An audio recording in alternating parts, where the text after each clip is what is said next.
चाहता? कौन है जिसे रामलला की प्राण प्रतिष्ठा के लिए बुलावे का इंतजार नहीं? कौन है जो भव्य राम मंदिर के दर्शन नहीं करना चाहता? पूरा देश अयोध्या की डगर पर है, प्राण प्रतिष्ठा को अयोध्या से लाइव देखना चाहता है, मगर अखिलेश यादव इन सबसे अलग है।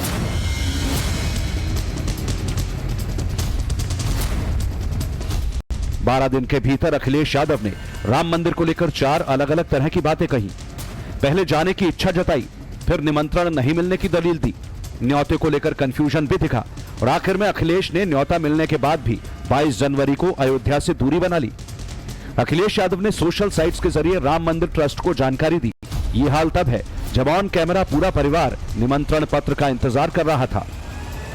ये भगवान का कार्यक्रम है और भगवान से बड़े मुख्यमंत्री नहीं हो सकते। भगवान से बड़े कोई भी नहीं हो सकता, हम भी नहीं, आप भी नहीं, ना मुख्यमंत्री जी।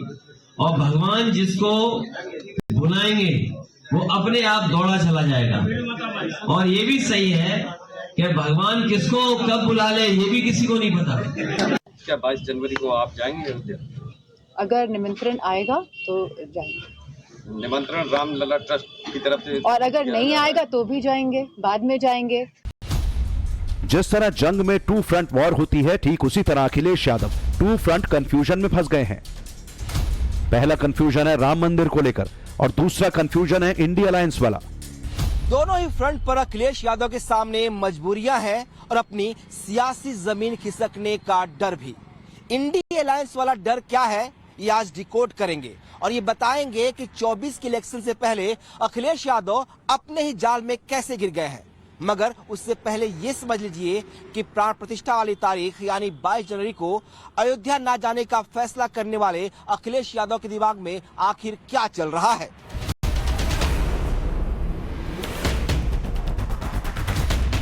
अखिलेश राम मंदिर का खुलकर विरोध नहीं कर पा रहे।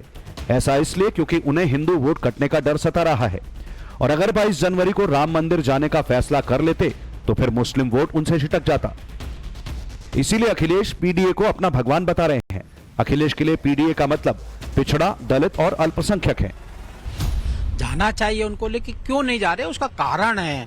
उन्होंने इतना अत्याचार किया है राम भक्तों पे और उनके 2 मुंह हैं, एक स्वामी प्रसाद है, एक वो खुद है। वो मुस्लिम वोट के तुष्टिकरण कर रहे हैं, स्वामी प्रसाद भी वही काम कर रहे हैं, ये सनातनी एक हो गए और अब इनको लग रहा है ये भी बड़ा बड़ा वोट बैंक है। वोट बैंक की स्थिति को देखते हुए अपने कदम उठा रहे हैं, लेकिन निर्णय जनता करती है। एक बड़ा वोट 20% मुसलमानों का है, जिस वोट को लेने के लिए कांग्रेस भी सोच रही है कि कहीं हम उधर जाएं तो इधर दाव न लग जाए, सपा भी सोच रही है हम उधर जाएं तो कहीं इधर से इधर न सरक दें। तो एक भय लोगों को उस वोट का सता रहा है, राजनीतिक भय है, जिसकी वजह से लोग वो हाल होने जा रहा है कि दुविधा में दोनों गए माया मिली न रहा है। अखिलेश कंफ्यूजन में है, मगर यूपी के वोटर को किसी तरह का कोई डाउट नहीं। 24 के चुनाव में राम मंदिर को लेकर अखिलेश की पहले हां और फिर ना को मुस्लिम समुदाय कितना सीरियसली लेता है, हमने ये भी समझने की कोशिश की। वो मंदिर पहले भी जा चुके हैं अखिलेश, तब क्यों नहीं मना किया गया? तो इसलिए ये मुस्लिम समाज के वोट के ऊपर नहीं, वो मुस्लिम समाज जिसे लेना होगा उसी को वोट देगा। जाए या ना जाए कश्मकश में हैं, लेकिन अगर उनके पास इनविटेशन आया है तो कुछ समझ के ही आया होगा। तो फैसला लेने का इस वक्त बात है कि वो जा सकते हैं या नहीं जा सकते हैं। अगर वो चले गए तो जाहिर सी बात है एक दायरे से अगर वो बाहर जा रहे हैं तो दूसरा दायरा उनके खिलाफ हुआ चला जाए। मुसलमान सब समझता है कि वो अगर अखिलेश यादव आज नहीं जाते हैं तो बाद में जरूर जाएंगे और उनका धर्म है, उनका काम है करना। तो मुझे लगता है उल्टा इफेक्ट आएगा, हिंदू नाराज हो जाएंगे अगर नहीं जाते हैं तो। अखिलेश यादव खुद ही एक हिंदू हैं और उनको जो है उनका धर्म है, उनका आस्था, उनको जाना चाहिए। उससे हमसे मुसलमानों को कोई वो नहीं है। हम मुसलमान तो हिंदू को ही वोट देते चले आ रहे हैं। अखिलेश भी हिंदू थे, उनको वोट देते चले आए हैं मुसलमान अभी तक। तो मुस्लिम तो है नहीं, वो हिंदू हैं तो वो पूजा तो करेंगे ही करेंगे, चाहे राम मंदिर में जाए या कहीं भी जाए। भाई पूजा स्थल पे जाना कोई गलत बात तो है नहीं। मुसलमान से कोई मतलब थोड़ी नहीं। मुसलमान तो क्या नाम है, कोई मुस्लिम अपना नमाज पढ़ते हैं और हिंदू अपना क्या नाम जो पूजा पाठ करते हैं, मंदिर जाते हैं। अखिलेश यादव का मूल वोटर है ओबीसी और उसमें भी यादव समाज। मगर 20% की चाहत में अखिलेश यादव 12% की नाराजगी मोल ले रहे हैं। अखिलेश के चक्कर में यादव कम्युनिटी की इमेज डैमेज हो रही है। इसीलिए यादव समाज कह रहा है कि राम उनके भी भगवान हैं। अखिलेश भले ही प्राण प्रतिष्ठा से दूरी बनाए, मगर अयोध्या में उनकी आस्था बराबर है। और अखिलेश को मैसेज दे दिया कि उनके लिए धर्म पहले है फिर जाति। समाजवादियों के उस फॉर्मूले में इन्हें यकीन नहीं जिसमें पहले जाति और बाद में धर्म। जब यह आंदोलन हुआ करता था और जब हम लोग नारा लगाते थे कि बच्चा बच्चा राम का जन्मभूमि के काम का, राम लला हम आएंगे मंदिर वही बनाएंगे, यही लोग कहा करते थे कि तारीख नहीं बताएंगे। आज वो तारीख आ गई, शुभ मुहूर्त आ गया है, क्यों नहीं आप उसको स्वीकार कर रहे हो? मैं तो आपसे कह रहा हूं कि अगर आप अपनी ही नहीं अपने आने वाली पीढ़ी को अगर देखना चाहते हो तो न माफी मांगने की जरूरत है, न पश्चाताप करने की जरूरत है, केवल राम दरबार में आके झुक जाने की जरूरत है। हम लोग तो देवा करवे, उनका बुद्धि भ्रष्ट है, उनका तरह पर 3 दिन अब उनका फिर प्रचार करे तो उनका बुद्धि भ्रष्ट है, उनको आना चाहिए, उनके आने से उनका फायदा है, नुकसान नहीं। मंदिर में जो पैसा लग रहा है वो किसी सरकार का नहीं लग रहा है, ना मोदी का लग रहा है, ना योगी का लग रहा है, वो जनता का लग रहा है। अखिलेश यादव की तो खास करके मती हर ली है, सोनिया गांधी की मती हर यादव वर्सेस यादव हो जाएगा उत्तर प्रदेश में 24 में। बिल्कुल, हाँ बिल्कुल हो जाएगा। 24 में जो होना है रामलय होगा, विश्व में बिल्कुल रामलय हो कि ये लहर चलेगी। यादव वोट अब किसी एक पार्टी का होकर नहीं रह गया और इस बात की गवाही दे रहे हैं पिछले कुछ इलेक्शन। 2014 के बाद से यूपी में बीजेपी को यादव समुदाय की तरफ से मिलने वाला वोट बढ़ता जा रहा है और 24 के चुनाव में भी बीजेपी इस नंबर को बढ़ाने की आस लगाए है। कहना गलत नहीं होगा, यादव वोट अखिलेश से टूटकर योगी की तरफ आ जाए, क्योंकि योगी भले ही अखिलेश का नाम नहीं ले रहे लेकिन मैसेज यूपी के हर वोटर को पहुंचा रहे हैं। की इच्छा है मैं भी एक बार अयोध्या धाम का दर्शन करूं। ये हमारा सौभाग्य है कि प्रभु की सेवा में हम सबको यहाँ पर अयोध्या धाम के लिए कुछ कर गुजरने का एक अवसर प्राप्त हो रहा है। 22 जनवरी को अखिलेश यादव की अयोध्या से दूरी रहेगी और कमाल देखिए, इंडी गठबंधन में उनके ही सहयोगी आम आदमी पार्टी के सांसद प्राण प्रतिष्ठा के गवाह बनने को बेताब हैं। बस कुछ ही दिन की बात है जब आपकी तरह मेरी भी होगी रामलला से मुलाकात, वो भी साक्षात। जी हाँ, हम सब भारतवासियों के लिए ये एक बहुत बड़ा दिन है। सभी राम भक्तों को सबसे पहले तो मेरा बहुत बहुत प्रणाम। 22 जनवरी को हमारे सबके राम लल्ला की प्राण प्रतिष्ठा होनी है। आपकी तरह मैं भी 22 जनवरी का इंतज़ार कर रहा हूँ। ये एक ऐतिहासिक दिन है, पूरे विश्व का सपना पूरा होने जा रहा है। पूरे भारतवासियों में जो है वो खुशी की लहर है। सबसे पहली बधाई मैं प्रधानमंत्री साहब को देना चाहता हूँ और फिर आप सबको बहुत बहुत मुबारकबाद, क्योंकि ये एक ऐसा मंदिर बनने जा रहा है, एक ऐसा ऐतिहासिक स्थान बनने जा रहा है कि जहाँ पे बहुत सारे लोग आएंगे और राम भूमि में राम मंदिर के दर्शन करके अपने आप को निहाल करेंगे। अखिलेश यादव जिस दूसरे वॉर फ्रंट में फंसे हैं वो इंडिया अलायंस में सीट शेयरिंग को लेकर है। जनवरी का आधा महीना हो चुका है मगर कुछ भी क्लियर नहीं।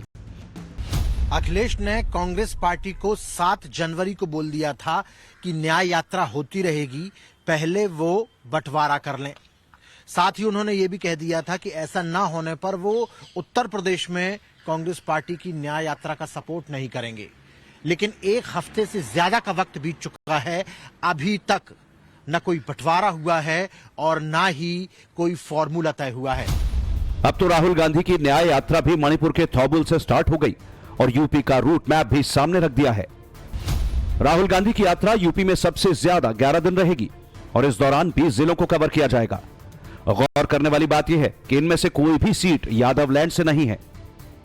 कयास लगाए जा रहे हैं कि कांग्रेस ने उन इलाकों को टारगेट किया है जहां वो 2024 में अपना कैंडिडेट खड़ा करना चाहती है। इसी सिलसिले में 12 जनवरी को कांग्रेस और समाजवादी पार्टी की बैठक होनी थी, मगर कांग्रेस ने यह कहकर टाल दिया कि यूपी कांग्रेस के नेता राहुल की यात्रा को लेकर बिजी थे। जिसके बाद 13 जनवरी को इंडिया अलायंस की मीटिंग हुई। इसमें समाजवादी पार्टी की तरफ से कोई शामिल नहीं हुआ। सूत्रों का दावा है कि यूपी में गठबंधन को लेकर मामला फंस गया है और इसकी वजह है अखिलेश यादव का रिस्पांस। समाजवादी पार्टी के राष्ट्रीय प्रमुख महासचिव वहां जा रहे हैं, उनके साथ और भी साथी हैं। उनके पास पूरी जानकारी है कि 2019 का परिणाम क्या था, 2022 का परिणाम क्या था और जो डेटा है वो उनके पास है। हमें उम्मीद है कि वहां पर चर्चा अच्छी होगी और फैसला भी जल्दी होगा। सीट शेयरिंग को लेकर अखिलेश यादव कैंप में दो तरह की बातें चल रही हैं। पहली ये कि अखिलेश यादव कांग्रेस से उनके उम्मीदवारों के नाम पूछ रहे हैं और दूसरा, कांग्रेस को 10 से ज्यादा सीटें देने के मूड में नहीं है।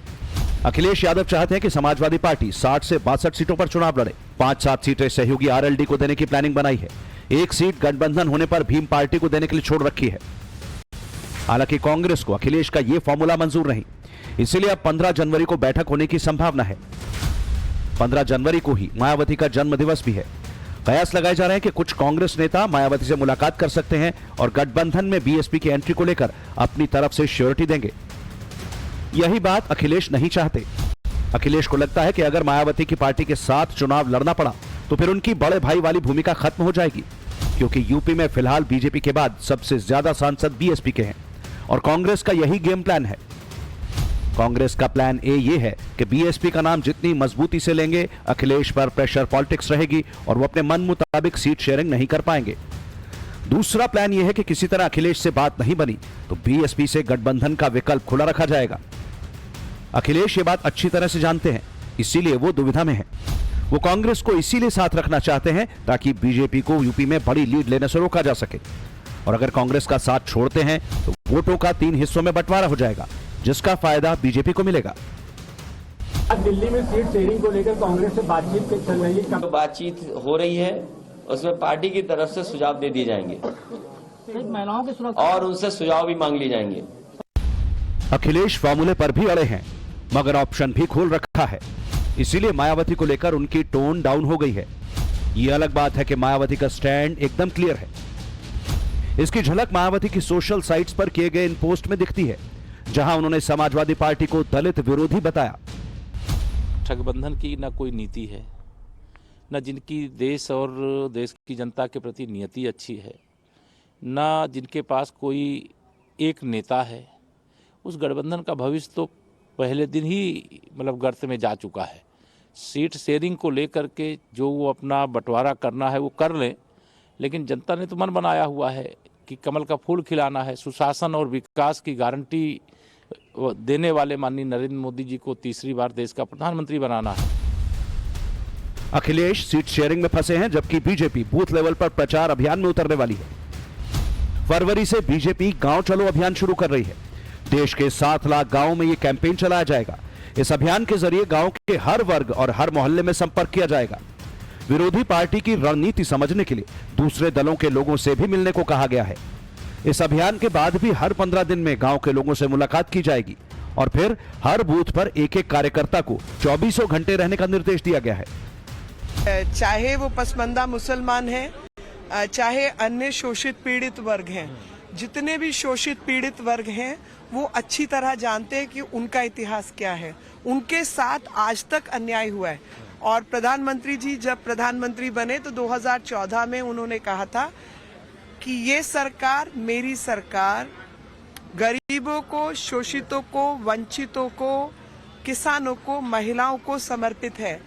तो पसमंदा मुसलमान भी शोषित, वंचित कैटेगरी वाले मुसलमान हैं। बीजेपी का सबसे ज्यादा फोकस यूपी पर है, जहां 80 का टारगेट रखा है। बीजेपी की कोशिश है 2019 की बची हुई कसर 24 में पूरी की जाए और अखिलेश की राजनीति पर ऐसी चोट मारी जाए कि फिर चैलेंज देने की हालत में ही ना रहे। Bureau report, times now Bharat.